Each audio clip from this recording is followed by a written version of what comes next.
In this video guys, I'll be telling you how to remove remote management from your iPad.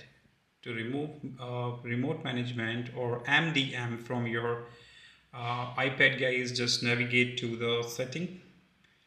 Once you over here guys, you have to tap on this option or just go to general. Now you have to scroll down and here you will find this option called VPN and device management. Tap on this. Now uh, Now once you over here guys, now select the management profile.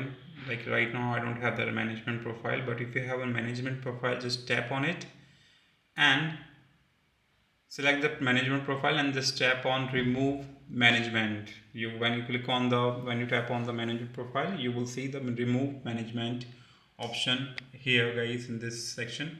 So you can just tap on it to remove. So yeah guys, that's how you can do it. Subscribe for more video guys. That's how you can this is from where you can manage your remote management. Subscribe for more video. Till then, bye bye.